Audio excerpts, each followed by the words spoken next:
A kú déédé àsìkò yìí, kókó inú ìwé ìròyìn la mú wá fún yín láti inú àwọn ìwé ìròyìn ilẹ̀ Nàìjíríà. Orúkọ tèmi ni Ọmágbémisọ́lá Ọmọlọ́rọ̀mọdé. Ọmọ ilé ìgbìmọ̀ aṣojú-ṣòfin àná Farouk Lawan ti gba òmìnira kúrò nínú ọgbà ẹ̀wọ̀n Kùjé lẹ́yìn tí ó parí sáà rẹ̀.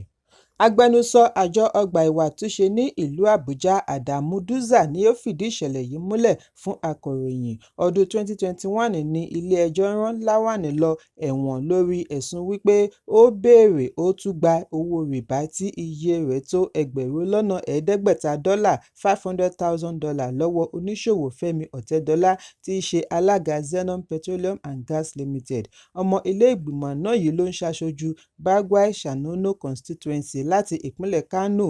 Wọ́n fi ẹ̀sùn kàn án wípé ó ń béèrè fún mílíọ̀nù $3 lọ́wọ́ Ọ̀tẹ́dọ́lá láti fi yọ orúkọ Zenom kúrò lára àwọn orúkọ tí wọ́n fi ẹ̀sùn kàn wípé wọ́n ń lu jìbìtì ìrànwọ́ epo tí ó wáyé ní ọ̀pọ̀lọpọ̀ ọdún sẹ́yìn.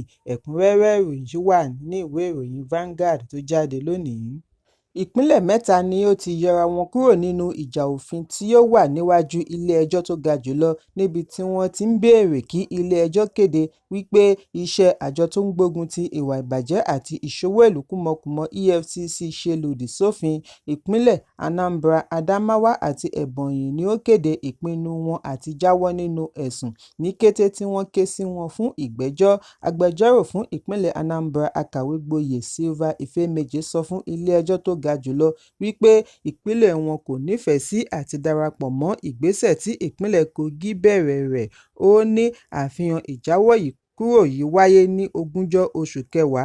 Bákan náà ni Adamawa náà kéde nípasẹ̀ agbẹjọ́rò rẹ̀ J.I. Jingi bí wọ́n ti ní láti ọjọ́ 14 oṣù kẹwàá ni àwọn ti ṣe àfihàn jíjáwọ́ kúrò nídìí ẹjọ́. Agbẹjọ́rò ìpínlẹ̀ Ebonyi Ikenna Iwuindagwu ṣe àfihàn ìgbésẹ̀ wọn. Agbẹjọ́rò fún ìjọba àpapọ̀ àti mínísítà fún ẹ̀ka ìdájọ́ Ọmọọba àgbà Mòfin Lateef Fagbemi tí í ṣe olùjẹ́jọ́ kan ṣoṣo kò ṣe lòdì sí ìgbésẹ̀ yìí. Lẹ́yìn èyí ni ìgbìmọ̀ ìdájọ́ tí adájọ́ Nwani Abaaye darí fagilé ẹ̀sùn Anambra, Adamawa àti Ebonyi kúrò nínú ẹ̀sùn. Èyí ń wáyé ní ọjọ́ kan náà tí agbẹjọ́rò ìpínlẹ̀ Ọ̀ṣun Olúwọlé Bàdà pè fún ààyè láti kópa nínú ẹ̀sùn tako ìdásílẹ̀ àjọ EFCC. Gẹ́gẹ́ bí ìpínlẹ̀ Kogi ṣe gbé e kalẹ̀, wọ́n ní àwọn náà fẹ́ ìdájọ́ kan náà tí ìpínlẹ̀ Kogi ń béèrè tako àjọ EFCC. Gbogbo àwọn ìpínlẹ̀ wọ̀nyí ni wọ́n ṣe ẹ̀sùn tako àjọ EFCC bí wọ́n ti yarí wípé ìdásílẹ̀ àjọ EFCC nígbà ìṣèjọba ààrẹ Olúṣẹ́gun Ọbásanjọ́ kò bá òfin mu. Ọjọ́ 12 oṣù kejìlá ọdún 2002 ní ilé ìgbìmọ̀ ṣe ìdásílẹ̀ òfin àjọ EFCC nígbà ìṣèjọba Ọbásanjọ́ kí wọ́n tó fi Nuhu Ribadu ṣe alága àkọ́kọ́ fún àjọ EFCC. Nínú ẹ̀sùn tí wọ́n pè tako EFCC ní àwọn ìpínlẹ̀ wọ̀nyí ti sọ wípé wọn kò bu àwọn gbọ́ kí wọ́n tó ṣe ìdásílẹ̀ àjọ EFCC. Bẹ́ẹ̀ ni wọn kò tẹ̀lé òfin ojú ewé 12 nínú ìwé òfin ọdún 1999 kí EFCC tó bẹ̀rẹ̀ iṣẹ́. Níwọ̀nba ìgbà tí wọn kò ti tẹ̀lé ìlànà kò lè jẹ́ ìtẹ́wọ́gbà fún ìpínlẹ̀. Fún ìdí èyí, ó lòdì sófin. Ẹ̀kúnrẹ́rẹ́ ìròyìn wà nínú ìwé ìròyìn Vanguard tó jáde lónìí. Ilé ìgbìmọ̀ ti ṣe àgbékalẹ̀ ìgbìmọ̀ ẹlẹ́ni 4 tí Sínátọ̀ Iyaniya Abaribe darí láti ṣe ìwádìí lórí ẹ̀sùn egbògi olóró tí wọ́n fi kan igbákejì adarí ilé Sínátọ̀ Oyèlọ́lá Yisa Ashiru láti APC Gúúsù Kwara. Èyí ń wáyé lẹ́yìn àlàyé Ashiru wípé àjọ tó ń gbógun ti títà, rírà àti mímu egbògi olóró NDLEA tàpá sí òfin ẹ̀tọ́ rẹ̀. Àjọ NDLEA ni ó sọ wípé àwọn ṣe ìkọlù sí ilé Sínátọ̀ Ashiru ní Ìlọrin, ìpínlẹ̀ Kwara, wọ́n sì rí egbògi olóró kó níbẹ̀. Alága àjọ NDLEA Brigadier General Mohammed Buba Marwa ni ó ṣe ẹ̀sùn yìí níbi ìpàdé pẹ̀lú akọ̀ròyìn tí ó wáyé lánàá ọjọ́ Ajé.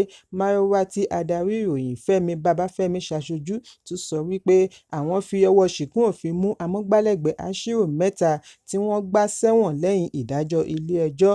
Ọ̀kan nínú wọn wọ ọgbà ẹ̀wọ̀n nínú oṣù kẹfà ọdún yìí, ṣùgbọ́n níbi ìpàdé ilé ìgbìmọ̀ ní ọ̀sẹ̀ tí ó kọjá ni Ashiru ti fi ẹ̀sùn kan àjọ NDLEA wípé wọ́n ń hu ìwà ìbàjẹ́. Níbi ó ti ń ṣe àwáwí ni Ashiru ti ṣe àpèjúwe ẹ̀sùn NDLEA ní ìgbìyànjú àti dá a lẹ́kun láti má dá sí ọ̀rọ̀ ilé ìgbìmọ̀. Ashiru ní gẹ́gẹ́ bí ẹni tí ó ti pé ọdún 62, òun lè sọ gbangba wípé òun kì í mutí, òun kì í mu egbògi olóró. Bẹ́ẹ̀ òun kò lọ́wọ́ nínú òwò egbògi olóró. Nígbà tí ó ń fèsì, ààrẹ ilé ìgbìmọ̀ Godswill Akpabio gbè lẹ́yìn Ashiru bí ó ti ní ohun tí ó bá dé bójú dé bámú. Ó ní àwọn rí Ashiru gẹ́gẹ́ bí ènìyàn jẹ́jẹ́ pátápátá bí ó ti ké sí ìgbìmọ̀ tí wọ́n ṣẹ̀ṣẹ̀ gbé dìde láti ránṣẹ́ sí àwọn adarí àjọ NDLEA kí wọ́n fi ara hàn láti wá ṣe àwáwí lórí ẹ̀sùn tí wọ́n fi kan sínétọ̀. Ó ní yóò léwu bí wọ́n bá kọ̀ láti pèsè ẹ̀rí lórí ẹ̀sùn tí wọ́n ṣe. Ẹ̀kúnrẹ́rẹ́ ìròyìn yìí wà ní ìwé ìròyìn Daily Trust tó jáde lónìí. Ìlúmọ̀ọ́ká orí ẹ̀rọ ayélujára Idris Okuneye tí gbogbo ènìyàn mọ̀ sí Bobrisky ni a gbọ́ wípé ó wà ní iléeṣẹ́ ọlọ́pàá ẹ̀ka ìṣèwádìí ìwà ọ̀daràn FCID ní Alágbọ̀n ìpínlẹ̀ Èkó níbi tí ó sùn mọ́júmọ́.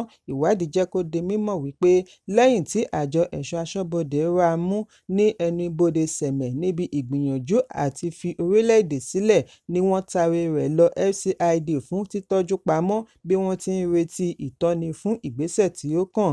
Láàárín aago 10 alẹ́ àná ọjọ́ Ìṣẹ́gun ni wọ́n gbé Bobrisky dé FCID Alágbọ̀n.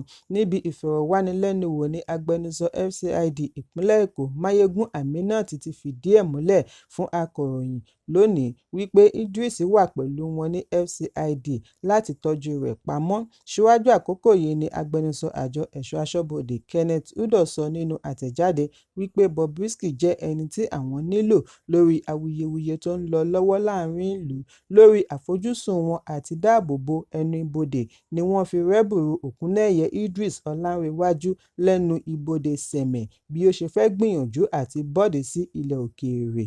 Àwọn sì ti ń fi ọ̀rọ̀ wá lẹ́nu wò lọ́wọ́lọ́wọ́. Láìpẹ́ àwọn yóò yọ̀ǹda rẹ̀ fún àwọn aláṣẹ tí ọ̀rọ̀ kàn. Ẹ̀kúnrẹ́rẹ́ ìròyìn yìí wà nínú ìwé ìròyìn Punch tó jáde lónìí.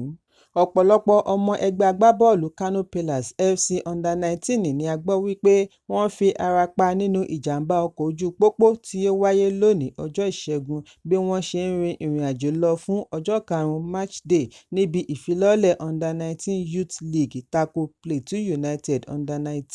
Gẹ́gẹ́ bí adarí ikọ̀ ṣe ṣàlàyé, ọ̀pọ̀lọpọ̀ agbábọ́ọ̀lù pẹ̀lú dẹ́rẹ́bà ni ó fi ara ṣèṣe tí wọ́n sì ti kó wọn lọ ilé ìwòsàn fún ìtọ́jú. Ó ní àwọn dúpẹ́ wípé ẹ̀mí kankan ò sọnù. Ẹ̀kúnrẹ́rẹ́ ìròyìn yìí wà nínú ìwé ìròyìn Daily Trust tó jáde lónìí. Kókó inú ìwé ìròyìn tòní kò ní jù báyìí lọ. Ẹ pàdé mi lọ́la fún àkọ́tún ìròyìn. Kí a tó lọ, ẹ má ṣaláì fi àkíyèsí yín ránṣẹ́ kí ẹ sì bá wa subscribe sójú náà wa lórí YouTube kí kókó inú ìwé ìròyìn lè máa tẹ̀ yín lọ́wọ́ ní kíákíá.